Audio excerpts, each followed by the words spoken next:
It's so fucking cool. Yes, people, welcome back to GNA TV and Chelsea Fan TV for all your match reaction, guys. Yes, it's a different setting. I am back as well. I am in Dubai. But we're back. And unfortunately, we're back to a loss in the EFL Cup to Newcastle 2-0. There's a lot to talk about again on that performance. We're going to be highlighting everything in regards to the performance tonight as well. I've got Couch with me. I've got Callie with me. It's going to be we're going to kind of have to try and fly through it, guys, because it is very late where we are, but we need to just get stuck in and get into things. Smash the likes, share it out, subscribe if you're new, and let's cue the intro.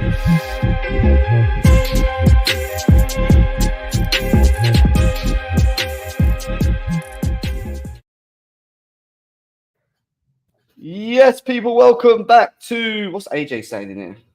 I'm about to join. Okay. Welcome back to... GNA TV and Chelsea Fan TV for another match reaction for you guys. EFL Cup, Chelsea 2-0 loss on the night. Lots to discuss. Where did it go wrong is what we're going to be discussing between us today. Was it tactically? Was it individual players again? Was it a bit of everything? Was it the forward line? Was it the defence? We're going to go through it completely, guys. We've got 150 people here already combined at the moment. Big up to you, man, in the building right now. Good to see you all again. I hope you're all well. Guys, keep smashing the likes if you can, guys. We need to get the thumbs up so that it spreads across YouTube as well.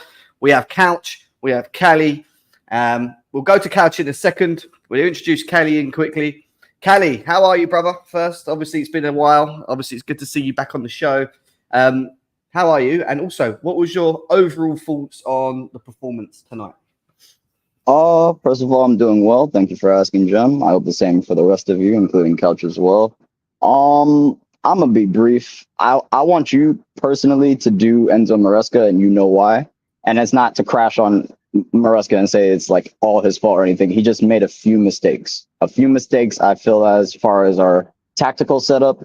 And I know he had to make changes. I know Sancho was ill, so that's not the excuse I'm going to make. I'm talking about specifically how he set up the team. I just want to crash on the attack. We had a 1.99 XG, and I'm not even an XG merchant.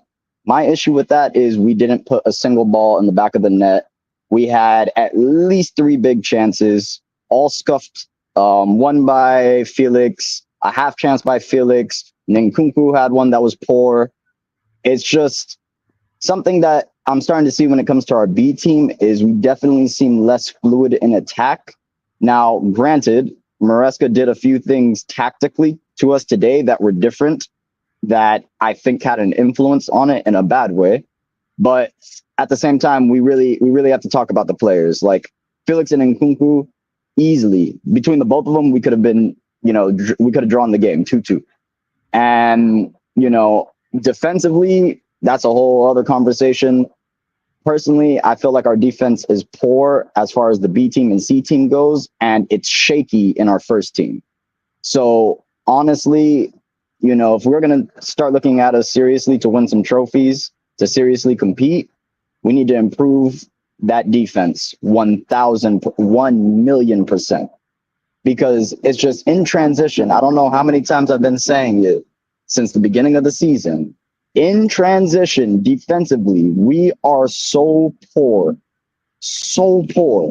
Every single time, if we lose possession, or if a team actually is competent at building from the back, they split through us, not only just the midfield, but the defense as well. Today, I'm looking at it and I'm like, yeah, people are going to argue maybe the goalkeeper should have did a bit better on the goals, but realistically, that was on the defense. If anyone was watching the game or you go check the highlights, both those goals are on the defense. I'm sorry. I used to have some stocks in Badia Shield, but I'm going to let Couch talk about Badia Shield. That's personally his segment. He's been calling it since day one, to be honest with you. But it's just atrocious, man. Like, this was a competition I felt we could have used our big squad to not only try to compete, and even if we didn't win the trophy, but just to develop further as a squad, because we're going to need the squad. It can't just be the first team to play in every single game or play in every single competition. We are going to need our depth to see us through some of these competitions. And in my honest opinion today, on the balance of play, we shouldn't have lost that game the way we lost it. And that's just my piece. Enzo Maresca has to take a little bit of the blame. I feel like the players have to take more of it because at the end of the day, we still could have drawn the game based on the chances we had. So that's where I sit with it. You know, we're out one competition. I want the conference league. I really want the conference league. So for me, that's the one where I'm going to get bothered by. If we can go ahead and compete further in the FA Cup, I just want to see us go to the later rounds. And other than that, keep up the pressure in the league, achieve top 4 as we set out to be. But it was just poor today, man. On today, it was poor. Yeah. Listen, we've been pretty good. We've been pretty happy as Chelsea fans of recent. Obviously, this being the first game in a while where we can now sit here and start questioning about the whole performance side of things in regards to how in regards to how we're I can't even show that, but yeah, I just really couldn't count said me in regards to how we performed today. And listen, guys, we're going to go to Couch in a second, but I just wanted to just obviously just share it from my side of things as well. Like, I felt that there was a bit of a mix. I think it was a bit of a mix today. I think players and their usual Bozo genes coming out in display, and we saw that today, which was very. It's just very. You could just, when you just look at some players and you've seen enough. There's some of them in there, in my opinion, and you can see that maybe coming in summer that these players ain't going to be around. They'll potentially be leaving this football club. We're going to be talking about some of them individuals soon. I also feel that Maresca probably made too many substitutions, and then on top of that, the lack of substitutes later in the game. Does that mean that we weren't really bothered about going out? Really, when you got Palmer sitting on the bench and Madueke for most of the time, and some other, it wasn't the strongest of benches, but it was still some players there that maybe could have changed the game on 60 minutes if you wanted to make the decision. However, it was a tale of two halves for me. The first half, we were unorganised. We had no right side. I thought Disassi we're going to talk about it a bit personally, but Disassi and KDH was non-existent. I thought the midfield, I thought Vega was dropping well too deep into the central back position, left Enzo on his own. And what Newcastle done so well in the first half was they pressed so high up the pitch. You would think that we would like that, because when teams come out and press us, that's when you see the best of us, because we start playing in the pockets, we move the ball quickly, and we get up the pitch quicker. But the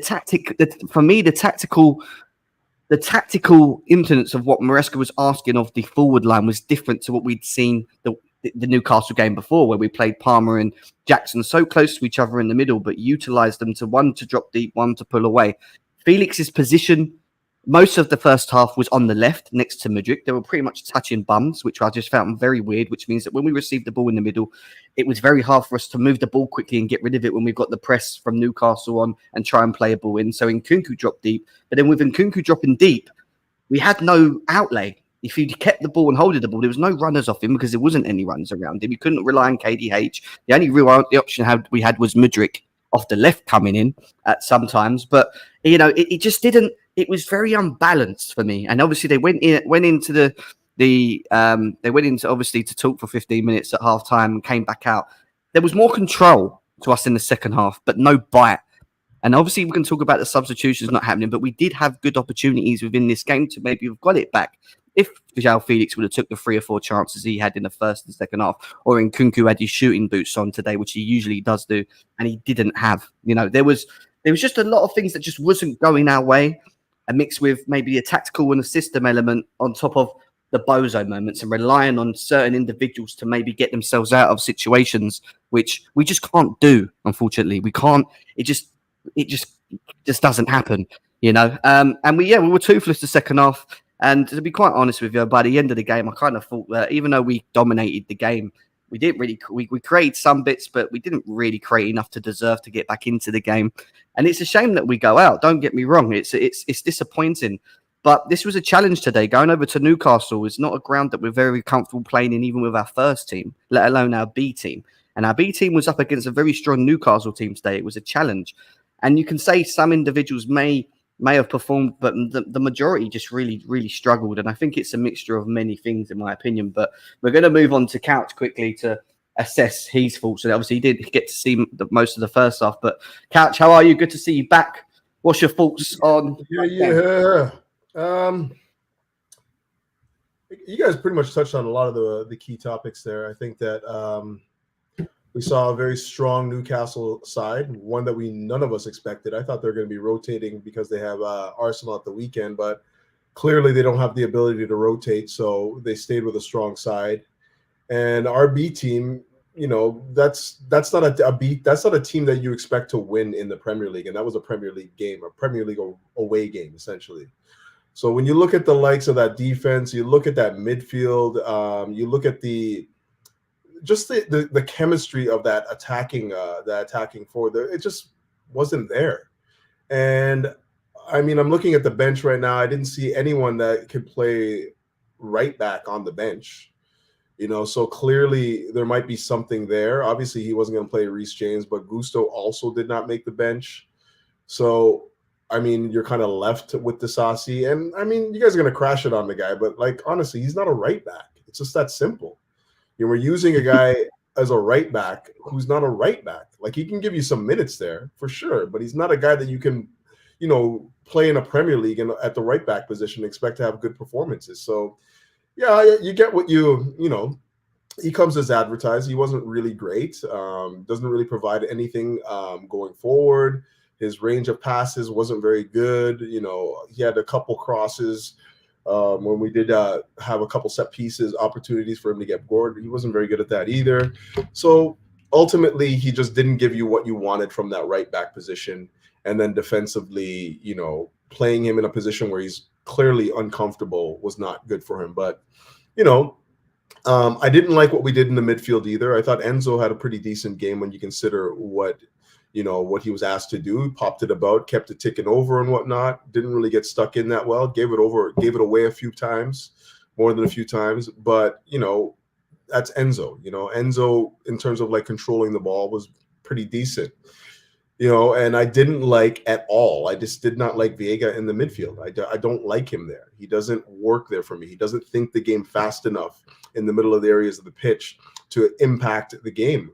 And then when a team's pressing you like that we saw today at Newcastle, like they're pressing you, from the front, they're pressing us from the back.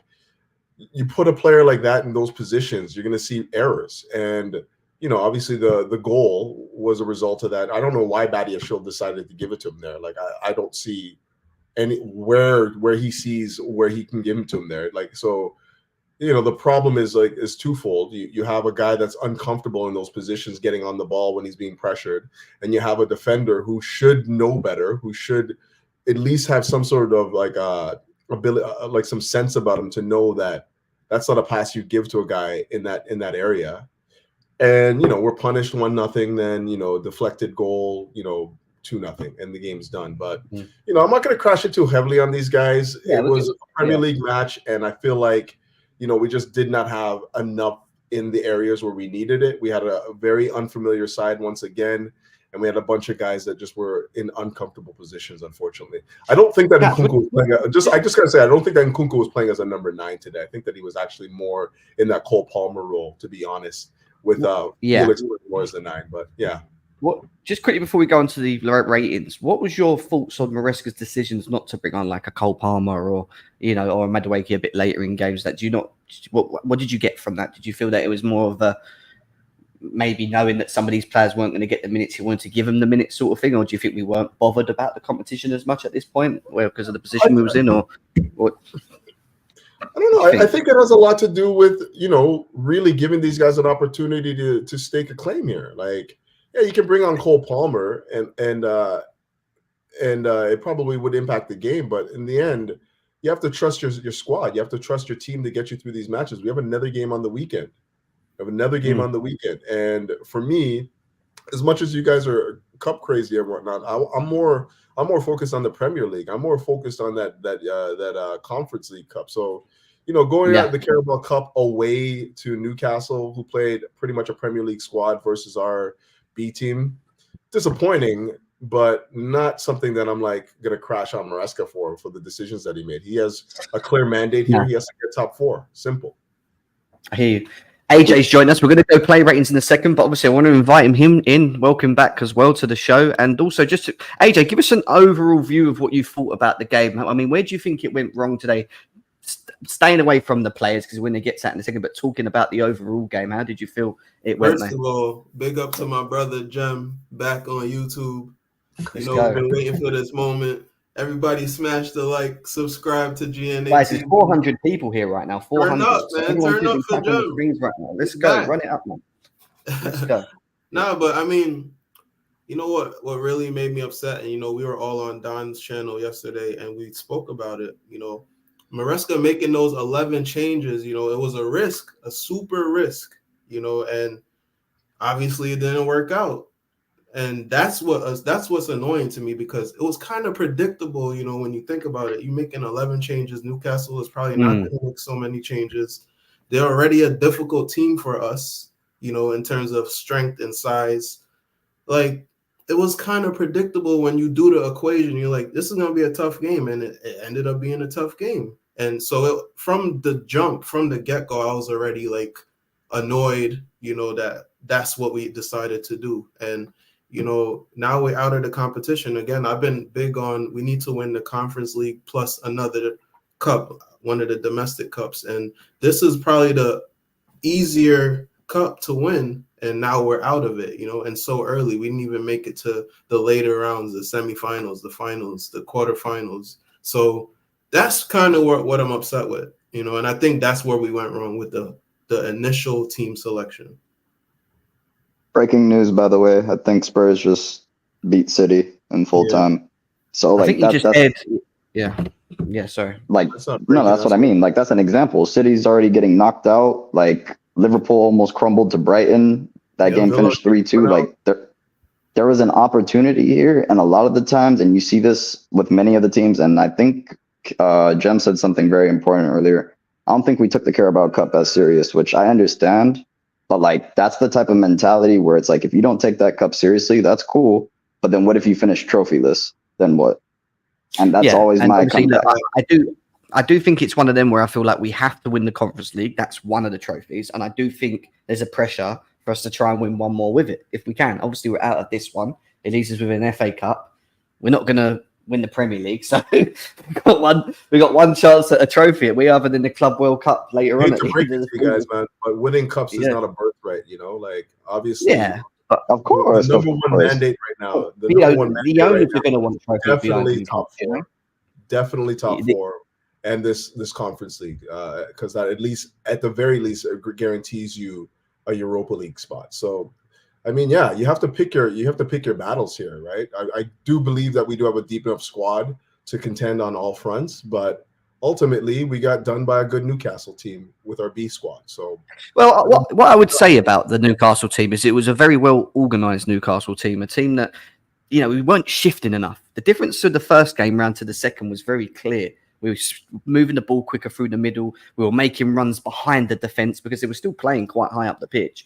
But we weren't doing it with the players that we had on the pitch, from the forward line. Mudryk in moments was beating his man and crossing balls in.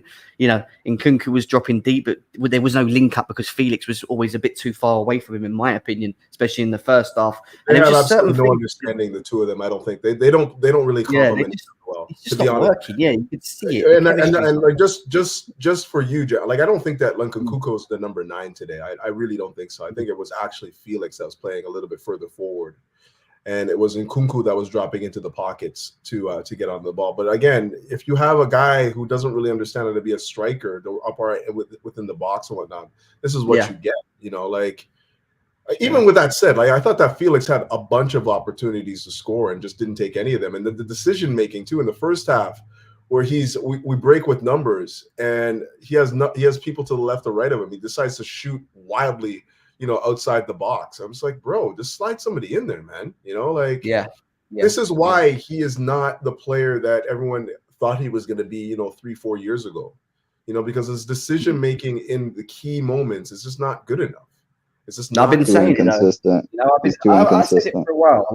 I think we've all been saying it, to be honest. But the bottom line is, we were talking about it earlier. I don't think that he's been poor for Chelsea. I think he's actually been quite good, given that he is a squad player.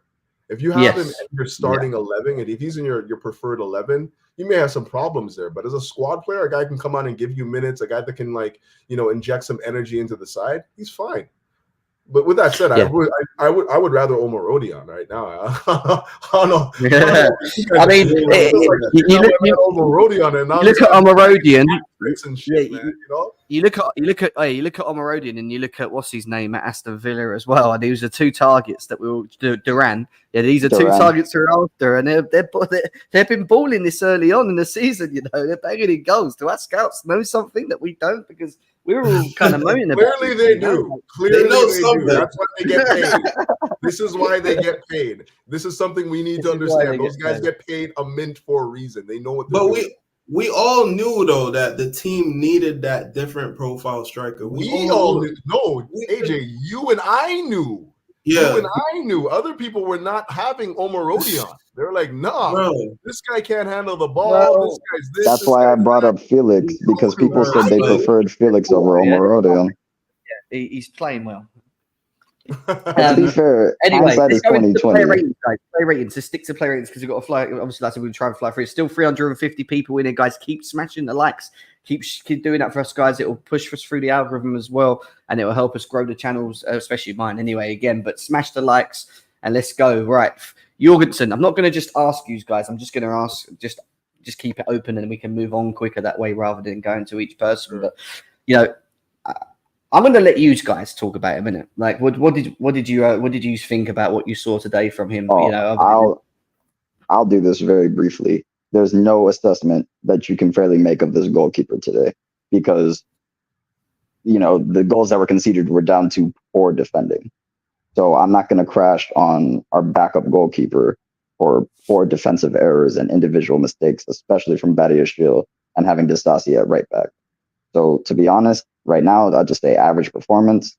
I hope we can get him. I would like to really see him in the first team, but I don't think that will happen because Sanchez deserves to hold the spot at this moment.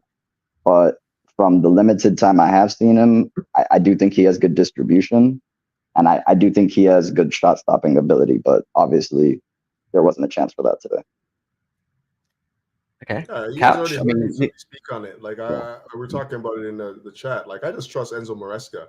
Like he's made enough good decisions so far that if he doesn't have this guy in the team, it's for a reason. It's not because he thinks that Sanchez is, you know, got naked pictures on him, something like that. It's because he thinks Sanchez is better for the style of football we want to play. It's just that simple. So, you know, I didn't really.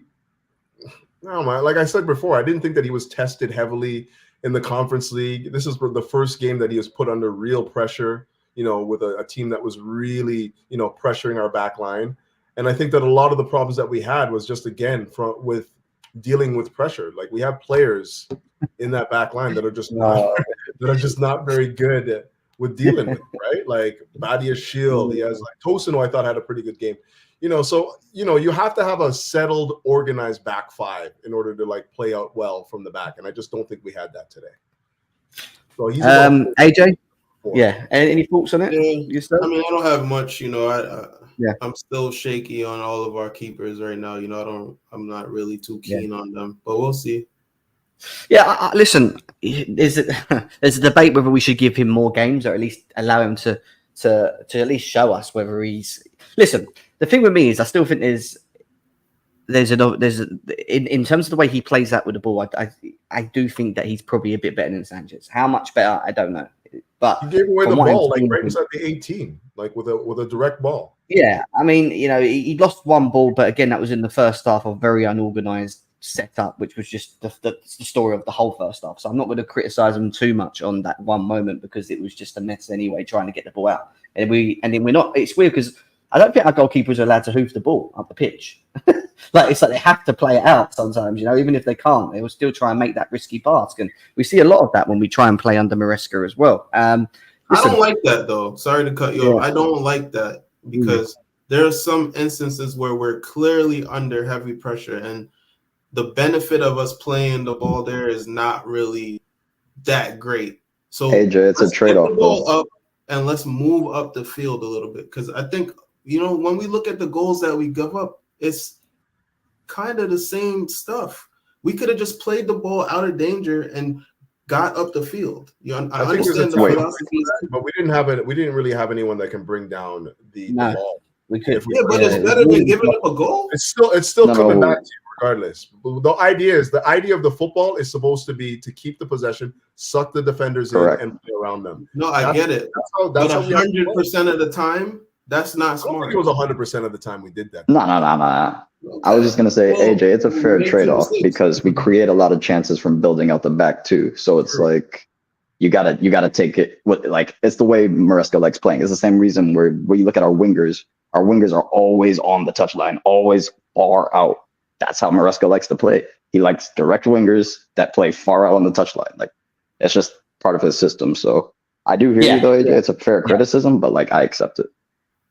Guys, we're going to move on to Disassi. Obviously, I'm going to be quite honest with you. I've said it, and I said it in the chat already. He's one that has to go in the summer for me. And again, I know he's not a right back, and I fully understand that. But that goal that he conceded, it gets to the point now where I just laugh. I'll be honest with you. I just laugh. It's just funny to me, you know. He just isn't comfortable. He's not comfortable. Even when he tries to carry the ball, you can see that he's not comfortable. And it's just one of them things, you know. It's just. For me, he's not getting enough minutes, and he's just not good enough, basically. Guys, I'm going to let you carry on because I've got to do what I said, yeah? So you just carry on with the player ratings. Give me 5 minutes, yeah? Go on, go. Yeah. I guess I'll crash on. I'm not really going to crash on Disassi because, like I said earlier, he's not a right back. So, like, you're asking him to do things that you expect a right back to do. And, you know, like, for me, he can give you minutes there, but he's not a guy that you can use in that position. And especially when teams are pressing as heavily as he's not, like it's like Jem said, he's not comfortable on the ball. So if you're using him in that position, it's really just in case of emergency break glass kind of issue. You know what I mean? And it seems like that could have been the case today because obviously Reece James wasn't going to play. And obviously Gusto wasn't on the bench. So it seems like we only had one option there, and it was Disassi. And, you know, he showed us why he's not a right back today. Yeah, like first of all, did we get any confirmation? Is Gusto injured? Because I know he something happened to him last game. They just rested him, I guess. Possibly. I haven't seen anything in chat. The only injury/illness I heard of was Sancho. So from my understanding, and if you actually look at it, I think it's because it was a Carabao Cup game. Like, why didn't he put Palmer in? Why didn't he put the people on the bench in sooner? Do you get what I mean? Yeah. Also, you got to think about the games coming up this week. Disassi playing at right back is just a setup for failure. Like, we've seen it now, you know, 10 plus times. You know, this guy on the right side, he's just not built to defend wide areas and one-on-one situations. That's not him. And, you know, the area that he's being put in, that's what you're doing all game, defending wide areas, and you're in one-on-one situations. That's not him. And it gets to a point where we can't blame him anymore. You know, we know that that's not your skill set. We know that that's not your strong suit. So we're going to see you make mistakes. That own goal, though, is crazy. You understand? I don't know what happened. Did he kick the ball backwards? Did he kick it and it hit the goalie? I don't know what happened. I couldn't really see what happened there because I think that what happened was he looked like he's tripping on his feet, to be honest. And it just like bounced off him and went in. But like, yeah, the ball was deflected. I think we'll get into it, but I think Vega had a really, really poor game, but just poor overall. But the ball looked like it was deflected, went high. I thought possibly Jorgensen could have probably come and claimed it, but it just, you know, sailed over his head, and we had two at the back post. I think one was either Tosin and the other was Disassi, and then they just you know conspired to bump it in. You know, like it's just our center backs aren't rugged. Like, they're not rugged, bro. They can't clean up like loose balls. They can't win anything in the air. Like, and they're like all over like 6'3". It's like, come on, give me something. Yeah, I think that's part of the problem, though, because like you have these like I know you guys are fans of Tosin. I thought he had a decent game today, to be honest. Overall, when you look at the condition of Tosin, but I don't like how that guy moves. I don't like to see like he had some decent passing range today when not put under pressure, which was good. Yeah. But I don't like how he moves with the ball. I don't like how your boy Badia Shill moves with the ball. Like I don't like natural. I don't like those guys on the ball. I sold my stocks, bro. Don't mention me. Talk to Don about Badia Shill. Remember how it's like ages ago I was saying about like about how, you know, Disassi when he turns, he just looks like a freaking Mack truck trying to turn, like he doesn't swivel his hips, like all of that stuff. And like there's an instance where I think it was like Gordon that was breaking on him down the right flank, our left. And the guy's just standing there stationary while the ball's like bypassing him, and it's like, like these are the types of things that I just can't have in my defenders, man. And you cannot have that. Like your defenders have to be the most composed and the most secure. And footwork is so important to a defender. And when you don't have that, like you can't swivel your hips and like backpedal, like you're turning like those split-second moments. Those little split-second moments can be detrimental. And that's why they receive the ball so poorly sometimes. Exactly what you said. Turning too slow, don't understand where to place your feet, like basics, bare fundamentals. And their reading of the game, that's another place where you can make up for, maybe some lack of physical ability. Like look at Thiago Silva. The reason he was able to play so long is because he's 2-3 steps ahead. Tosin, Badiashile, and Disasi, they're not anywhere ahead of the game, They're reacting. Over time, I think Thiago Silva developed that in his career, the ability to read the game. Like you don't get that at 22, 23, 24, which is why I'm not necessarily all over these guys per se, but the natural ability, like when Thiago Silva was in prime of his career, he was a physical specimen. A guy can leap, a guy that had ball to feet, was like one of the better ball playing defenders you've ever seen play the game. And like when you flip that around and you look at a guy like Badiashile, like we're gonna talk about Tosin now, like he just looks awkward to me. Like obviously when he put under pressure, do you not think out of the four he was the best one? I thought he was the best one of all the defenders. But with that said, I'm not convinced by this guy. I just don't. I'm not convinced. You know what I mean? Like I don't think that he's in any way, shape, or form going to be able to displace Fofana from that. I don't care if the Fofana has one leg. He's not displacing Fofana. For me. I don't think Fofana's that good. Don't start me off about Fofana. Well, you can say what you will. The guy's coming off of 2 years of injury, and like he's still serious injuries. I thought. So for me, I can't say that because Enzo Fernandez had a hernia injury, and he's still. You look at this Tosin guy. You think that he's going to be a physical beast in the box, and he's nothing. He's nothing close to it. He doesn't read. He reads the game very similar to how I see Badiashile. He's like watching. That's what I'm saying. Very similar. Very reactive. Very similar. I agree. That's a bit harsh, but I hear you. I think Tosin's a bit better than Badiashile, in my opinion. I don't think he's as bad as Badiashile when I watch him. To be fair, say so. I don't feel You've seen enough to say that. He has moments. He has to play a couple more games to prove it. But Jem is right. Yeah. He's definitely not as bad as Badiashile. I mean, is it much to say about Tosin? I mean, a better second half than first, obviously, but you can say that about all of them. I thought he was a 5. But he 5 is a fair one. He played a very good ball into João Felix for the goal when he should have scored. All you had to do is walk around the goalie and put it in the back in there. That was from Tosin. He completely cut the defence through the middle. It was a good pass actually from him. 92 and 96. Badiashile done the same to Mudryk, if you remember, when he played one straight through the middle and Mudryk was running through and he kind of passed it to Nkunku and instead of shooting, it went the other way. I don't know what he was doing there, but anyway. Four. All right. Well, let's talk about the people we need to talk about. Badiashile. I mean, another one. I mean, go on.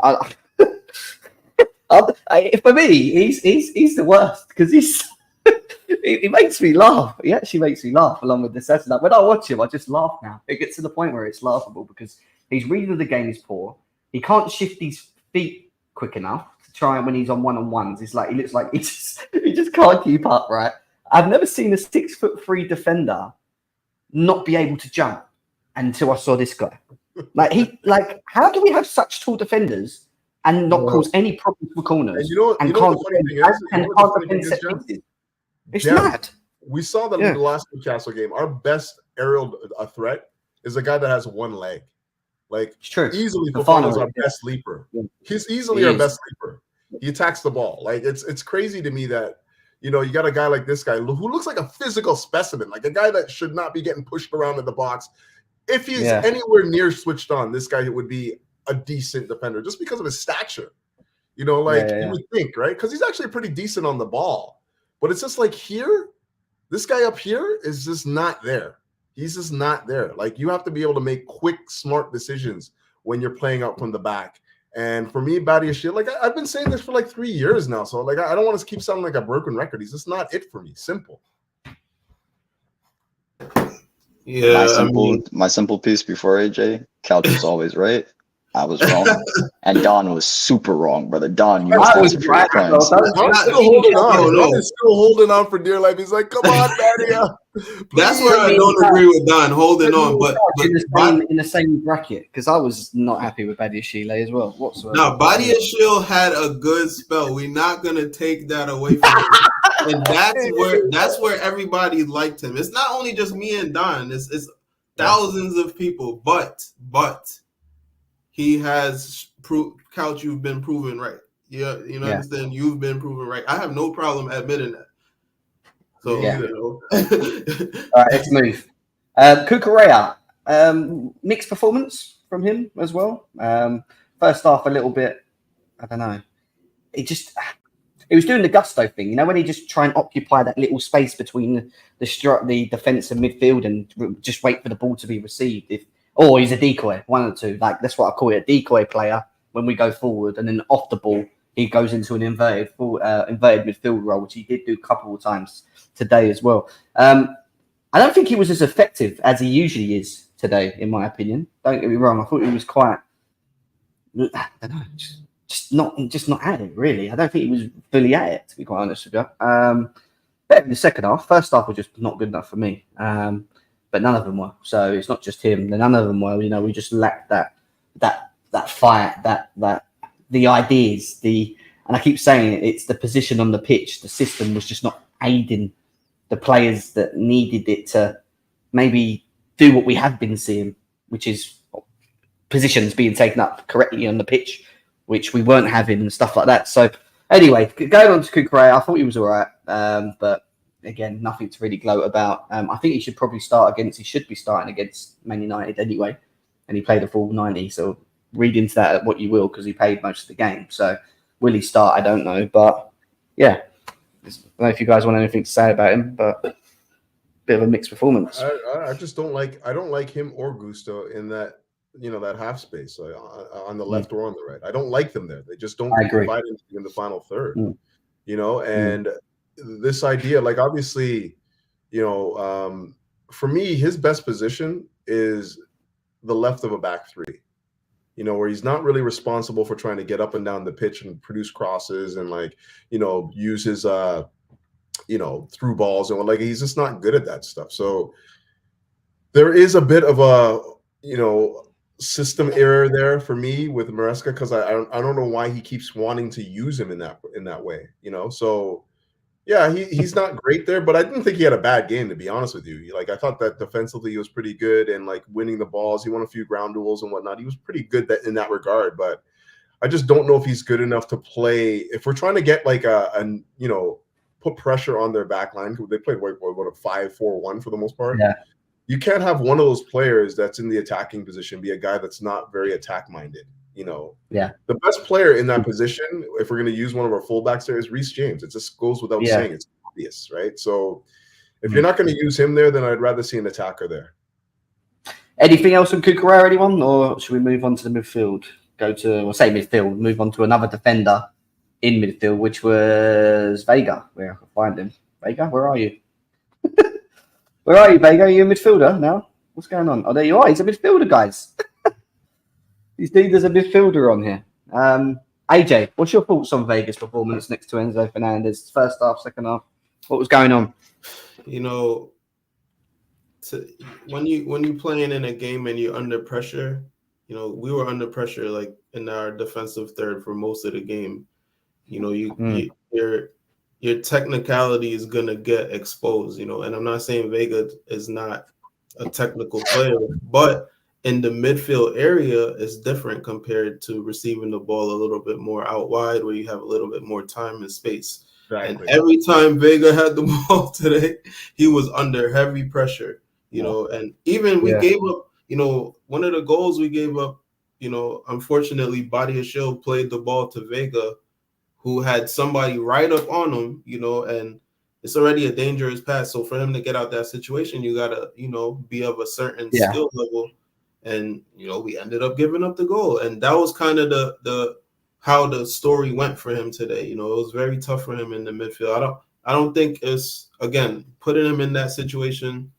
We're a young team. We want to grow the team. He's signed for Chelsea, so we got to utilize him. He's shown as well that he can perform. He has had good games. He's had good moments, but today it was tough for him. This was probably his most difficult game as a Chelsea player so far. So it is what it is, man.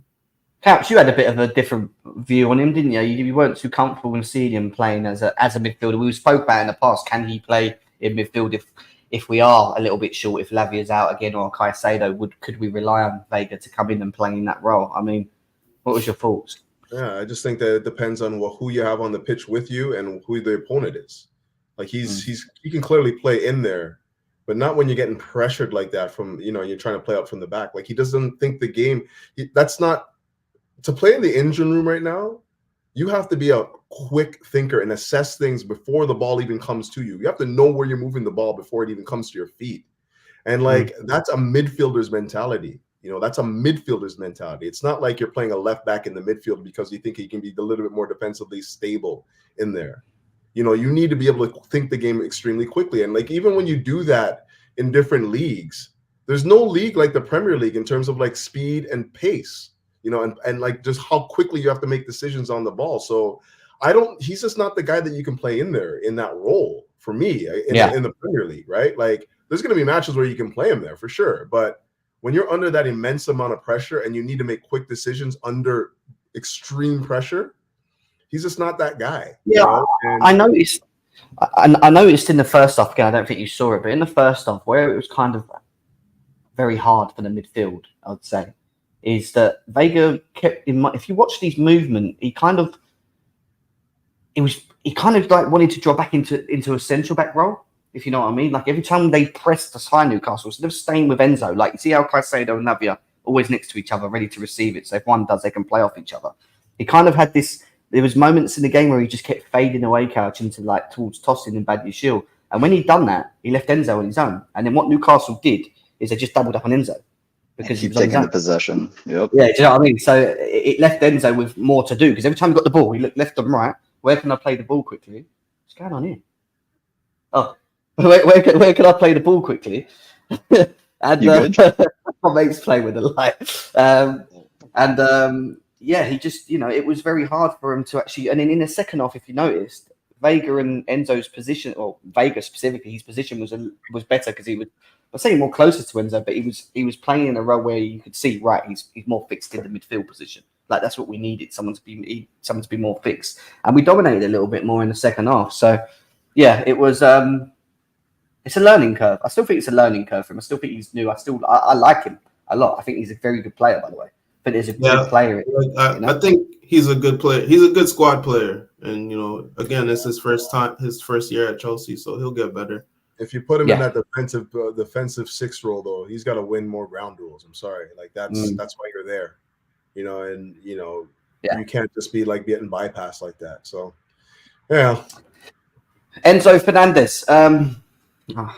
You can talk about him. Hold on. Let me go first, and then because it's going to get controversial. Your chat is going crazy about this. Listen, people have an Enzo agenda. And this is not directed at you, Couch. I'm talking about actually the chat. People have an Enzo agenda for real. We need to seriously be objective when we talk about Enzo. Today, Enzo was not shit. That is inaccurate. You can say he was average, and that's probably what he really was today, average. But to say he was shit, I can see a couple of people have agendas because it's every time Enzo plays, it's Enzo shit, Enzo shit, Enzo shit, even when he has good games. But if we're speaking about today solely, Enzo lost possession a lot, partially due to Enzo's deficiencies, defensively, but also due to our setup and how Newcastle were playing and exploiting our system. So let's just be honest here. If I had to give a real honest score, it's got to be anywhere in between a 6.8 to a 7.5. You can argue where in that range, but to say he played poor today, you're not being honest. And that's all I have to say. By the way, I don't think that first half changes if you just had Caicedo in there with Vega, or if you had. I'm just telling you now, because the way we were set up was not in a way where we were going to be anywhere near successful. Do you know what I mean, guys? Don't be disrespectful in the chat as well, like, because someone's American, like that's just not. I'm not having that. Like, otherwise I just block you. That's fine. So that guy that's talking to me about Americans, see me at the bridge, bro, when I'm there. Let's see if you have that same, same trust. Oh, tough talk from Cali. Get him, Cali. Get him. Come see the second half. He created a number of chances in behind. See these guns. Yeah. Listen, he didn't have a good first half, but no one did, and a lot of it, I think, again, was system based. There was a couple of times where he got the ball at the beginning, first 15, 20 minutes, and he was a bit wasteful. That's where Couch, obviously, earlier on, he spoke about him not, giving the ball away a bit too much. At the beginning of the game, I saw it. There was a couple of moments where I'm like, "Come on, Enzo, like you're better than that. Like, come on, release the ball quicker. That's not what you're about." And then, obviously, later in the game when they scored, it was more of a it was more for me, more of a system, because every time he got the ball, there was no one to play through the middle, and then he had to go wide, which is where Felix was standing next to Mudryk, which was just baffled me most of the game. He couldn't ping a ball right if he wanted to get us up the pitch, because KDH isn't Madwakey, and he can't dribble and run at people. Okay, so the second half was better because we got him on the ball more. By the way. He had more touches, I think, than probably any. If you looked at the stat, I bet he had more touches than any other Chelsea player today on the ball, especially in the second half, because he was left, right, give me the ball. He played a couple of good balls into Mudryk, Felix over the top. There was some really good passes through the back, and Nkunku as well had a good chance where he dipped the ball over the top onto Nkunku. And to be fair, Nkunku should have done better in front of goal. Like, he's doing what we know he can do, which is playing that ball, using his vision and trying to help us create, so if Palmer's not on the pitch, trying to help us create further up the pitch. That's what he does. That's why you get him on the ball. We know what he's like off the ball. He's not the greatest. We know that he's not physically a Caicedo or a Lavia to that degree in what he does. But he, to sit here and just like some of the things that people read in the chat, it's just a bit weird. Like, I just don't really get it. I mean, 6.8 is fine. I ain't got no issues with 6.8. No, but look at the point I said. I just said he wasn't shit, and we're bringing up I'm American. He's not shit. He wasn't shit today. Like, that much.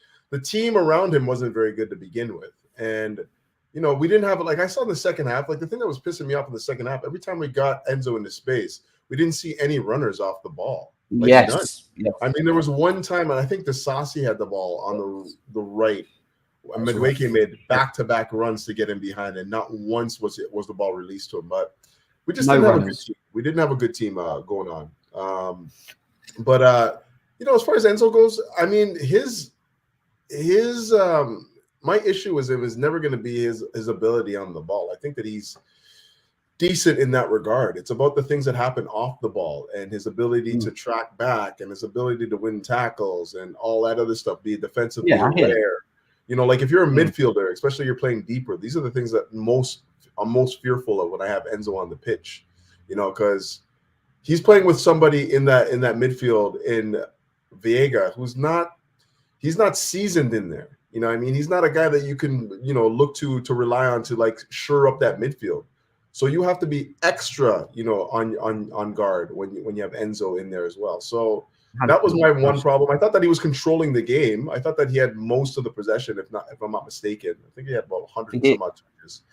But we weren't really doing much with those touches. So, and that's not necessarily through any fault of his. I think it was just the team in and of itself just did not have any real synergy on the pitch. But if I'm giving Enzo a score today, I'm giving him maybe a 5, somewhere in and around there.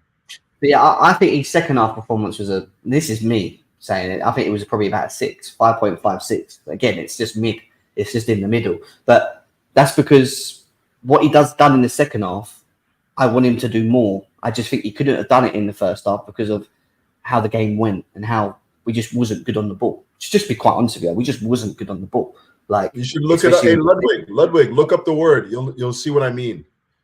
You probably play FIFA. You know those lines on FIFA? You know those lines on FIFA where they're connecting people together? And like when you don't have chemistry and stuff like that, those lines, synergy is when you have a unit together that are playing together. Look it up though, man. It might be out of your, I might have. The thing is, look. Wait, no.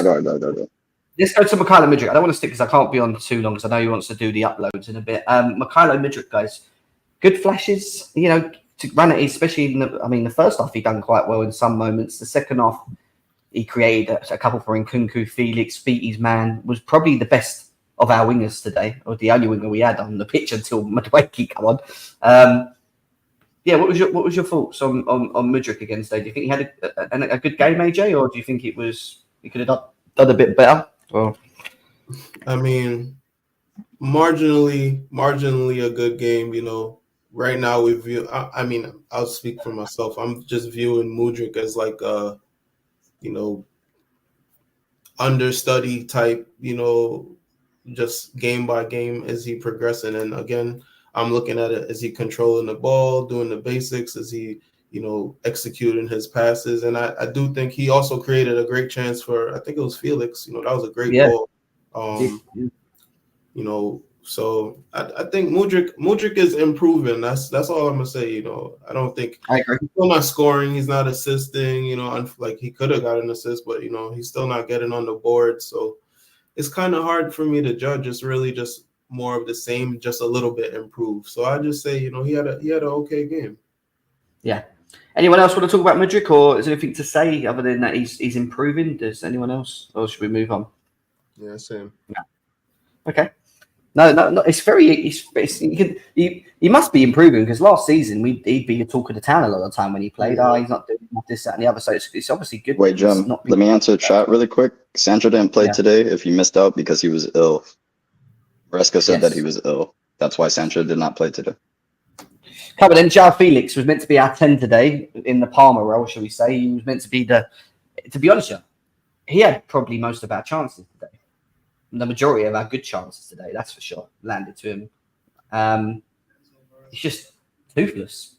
The thing I say about him, he's very, he moves. Everyone likes the way he moves, and look at that Felix. Look, he carries the ball so well, but then he gets into that final third bit where you want him to be a bit more aggressive when the ball gets played in behind, like when Cucurella played him through and he just got bullied off the ball when he was close to it. Like, he just seems to play in his own flow, but that flow ain't always the flow you want him to be in, if you know what I mean. Look, he had some good shots today. He had a couple of good shots on target where I think he could have done maybe a bit better. The one over the bar, the first half, I think he should have done much better, and he done well to get around one, and he just smashed it straight over the bar, and I was like, mate, you're pretty much inside the box there. All you have to do is just place it into one of the corners, and it's a goal. And if that's Cole Palmer, if that's Nicholas Jackson, I can't believe I'm even saying this. If that's Nicholas Jackson, they're probably putting that in the corners, and it's a different game, completely different game at that point, So just the way he played is the way I always see him. If that makes sense. It makes sense, because you're saying he always has these almost or nearly moments, and it's like he never just gets the job done, and it's kind of annoying, because especially that first chance, where I think that was his best moment. He controlled the ball. I believe he turned a player or two, got into a little space on top of the box. Now just hit the target. Okay, he missed the target, but you think throughout with that moment he get confidence and improve as the game goes on. And to me, it's like the game just goes on and you're just still doing the same thing. You're playing at the same level. It's where's the inspiration? Where's the guile and the desire to score? It's just nonchalant, and he doesn't really press. Not everybody is a press monster, but there's no energy at all in his press.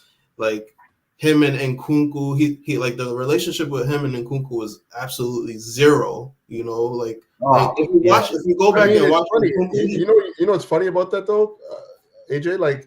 If you watch them in the Conference League, they have actually a good connection. So it's weird. I just think they did not have that today. They did not have that today. I will say. Guess what that was? Mainly tactics. That's what it was. They were majority playing kind of on the same line, and I didn't like that. There was no clear. Oh, I'm the 10. You're the striker. I think it was very similar to the last game against Newcastle with Jackson. But it didn't work, and it's Jackson or Jackson and Palmer. Just different level, a different understanding of what you need to do in that position. But I will say, for me, João Felix is just. He does all the good bits. He creates space. He's good on the ball and whatnot. but I just wish that he just pick his head up and be more of a creative hub for us in those situations rather than tunnel vision. Anytime he gets into any sort of area where he's anywhere near the goal, he's shooting. You know what I mean? And like he's not very clinical in those areas, right? Like there's an opportunity when he shot it over the bar.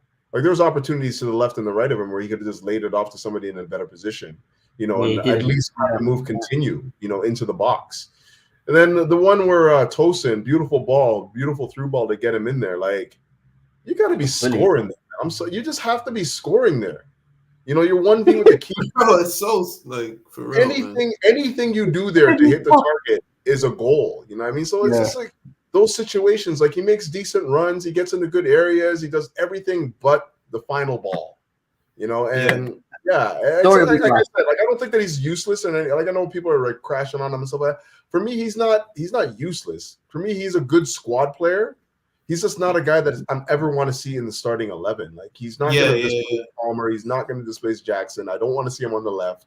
So bring him on for a few minutes here and there and see what he can give you. But it's not no doubt in my mind that the move was to get Omarodi on. That was the move. It's not. That's why I was always skeptical. I was always skeptical about how much we actually signed him for. That's what worried me the most because it's like 80 million originally, then it was 76, and then obviously it went down to 40 or whatever. But I can't remember what it was. But that's why I was always skeptical about how much we spent on him. Like I don't think he's an overall bad player, Felix. Even though I've always been a bit critical of him. I just don't like his output. That's the truth. And even though he started off quite well, and he's banged a couple of goals, he's just kind of had these moments. And I hope that this is just one game off and he can kick on again. But listen, what happened to Nkunku today as well? I mean, he seemed to just not have his shooting boots on today, which is weird to say for Nkunku. Is it the lack of minutes? Is it the fact that Maresca's not really giving him much time in the Premier League and he's coming on for like 10 minutes here? But, obviously he's playing most of the European conference games, so he is getting some sort of minutes. So, what was wrong with it today? Was it a tactical thing with Nkunku? Because let's be serious, he had one or two very good chances himself inside the box where usually you'd think if there's anyone that you want on the ball, barring Palmer and Jackson, my third choice would be Nkunku. Like, in the box, like landing to him. You want him on the end of these, and he just didn't seem to have it today, and it was very weird. Number one, as far as anyone in the box, like if any opportunity falls to any one of our players in the box, I want it to be him, to be honest. But just again, a muted performance, wasn't able to really find any. Like he's not getting any touches either, though, right? We're not really fashioning any moves for him, right? Like when he's getting into these good areas, nobody's finding him, and after a while, once you start making those runs and you're trying to get into these pockets, occupy these pockets, and you're not getting on the ball, after a while, you just start being a little bit more muted on the ball. You're not really, finding yourself in the game. And I feel like he's the guy that you have to involve more, and maybe that's what Don was saying, really, when he's talking about, I don't like him as a 9 because he doesn't really threaten the back line. Like, really, you want him in the number 10 position because you want him to be one of the creative hubs for your team. And if you're not finding him in space, you're not getting him on the ball to make those little like 1-2s and whatnot, then, he's going to have a muted performance. So unfortunately for him, that was the case today. I don't think that he had any real connection with any of our attackers, to be honest, namely Felix, who I thought that just had tunnel vision the whole game. But I'm not really worried about Nkunku. I don't know about you guys, but I feel like he's going to have poor games. He's going to have a few of those, but 80% of the time, he's going to be money. He's going to bang goals. He will bang goals. So unfortunately, he didn't have the game today.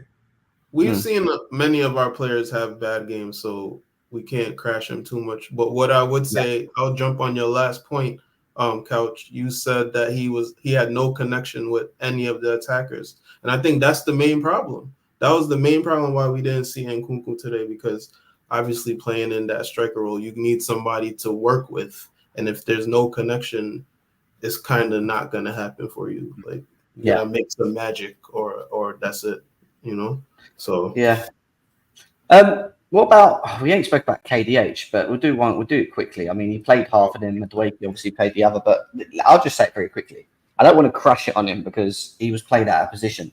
He is not a right winger. Do not ever play him there again, Maresca. If I see him out there, then you haven't learned, because he just looked uncomfortable. And do you know what was mad? The first 5 minutes of the game, he had one really good chance where the ball landed to him in the box. And all he had to do was put it in one of the corners and he hit it straight at the goalie. And I was like, damn, like, you know, like he just. I like watching KDH where he's a little bit deeper, maybe 10-8 role, and he arrives in and around, you know, and he links play more off the left. He has this like sort of okay relationship with Mudryk on the other side, but ask him to be this lone right winger on the side and try and take on players and create and play balls in. You just see and with Disassi behind him as well, it's even worse because what's he gonna do? What's he gonna do with Disassi behind him? Do you know what I mean? Like it was just lack of chemistry, a lack of understanding, a lack of just not having the right hand side. So yeah, it was a poor performance, but I don't blame him too much because he shouldn't have been there. And that's why I blame Maresca. That's just my opinion. Again, you know? I'd love to hear his post match to see what the decision was to leave Neto and Madueke on the bench, but like obviously Sancho was supposed to play, couldn't play. But to be honest with you, I don't know about you guys, man. It's early. He's mad. It's early. But I'd rather see Carney in there, man. I'd rather see Carney on there. You don't like KDH? He just doesn't. He's too bangers and mash for me. I'm not gonna lie, man. He's a little bit too bangers and mash. Yeah. But you like Conor Gallagher? You can't say that. Bangers and mash. No. Like in I would rather like for what he came advertised as. I'd just rather see Carney there. So I don't know. I agree with that. I agree with that Carney take. He just has a little bit more about him, you know, on the ball, you know, offensively creating something, you know, like he just got more. How does he fit in what Maresca's trying to do? Because we see him in pre-season and he struggled to kind of fit in that sort of, you know, for me, he would have to play more like the Palmer role, the 10 for me with Carney. You want him in like that role, not playing as a midway Neto off the wing, you know, that's what I think, you know. You can use him as an advanced state, right? Yeah, but then he has to go into a pivot, and he's not a pivot player. And that's my issue. Well, no, I mean like the spaces that were being occupied by what's his face? No. Enzo, not Enzo, Felix today. I think he can play. Oh, okay, yeah, but he should have been a 10. Yeah, but it's depending on what the player. Like I think he's like an advanced 8 essentially, right? Yeah, no, I agree. That's what I'm saying. That's why I play him. Yeah. I agree. But yeah, in this particular match, I wouldn't have no problem seeing him on the right over like Kieran Dewsbury. Which he didn't have a bad game, to be honest. It's just muted again, right? Should have scored. What about Madueke? Anything to say on Madueke in the short period that we see him? He was a bit wasteful again in the final third for me with the ball. I'm not going to lie. That's the first bit very well, doesn't he? He beats. Should he have had a penalty? That's the question mark. I don't remember the play where he cut inside and he ran into the box, and I think someone just brought him down in the box. I don't even think they reviewed it. Do they have VAR? But people were moaning it should have been. They just completely just sat on him, really, as soon as he went around. I'm not even sure they have VAR for this. Do they? I don't remember the play. I'm not gonna lie, but he definitely came on the field and added something. You know, he added something, but the game was we was just boxed out in the game. You know, Newcastle that low block just fried us basically, bro. Yeah. I mean, it's not really much. I mean, it's only an EFL. I say it's only. We want to win every trophy that we're in, but obviously, we're out of the EFL Cup. Leaves us with the FA Cup, the Conference League, and maybe a Premier League. Depending on how we play, depending on where we are in December. That's all I'm going to say. Yeah, you know, it's been positive so far. Obviously, we've not been around for a month, but it's been very positive up obviously other than today. It's been quite positive. The way we've been playing, the way he's utilised the squads, the way he's utilised the substitutions. I think today he didn't really do that well enough all the way through. And I do think there's part blame on him still. I keep saying that. And also the players that he picked let him down. They just let him down. You know, there was an instruction.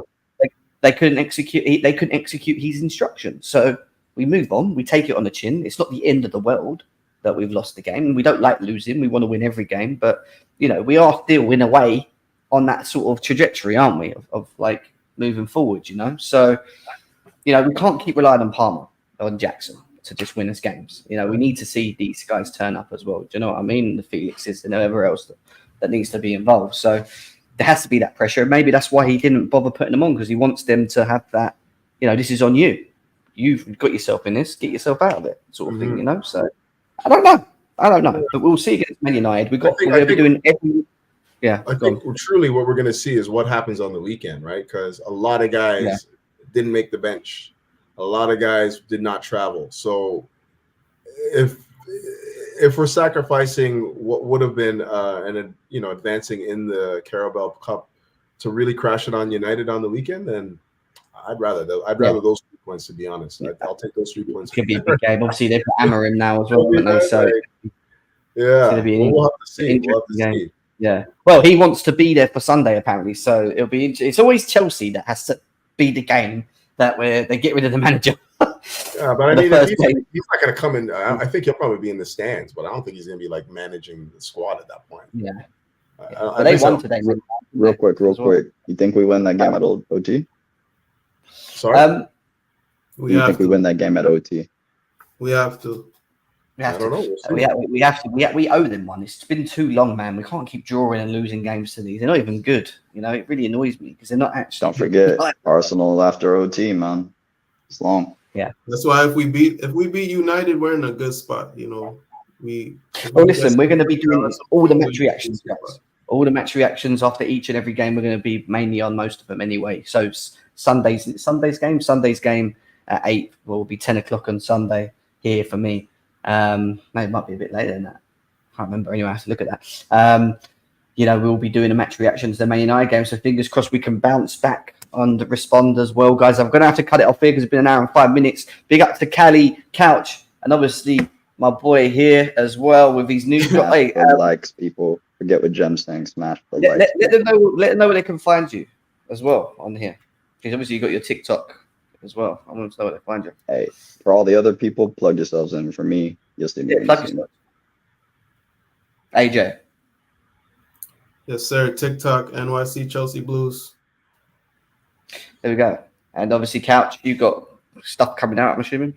Yeah, I don't do the cups or anything. So next video will probably be Man United, but it's Couch Critic right here on YouTube.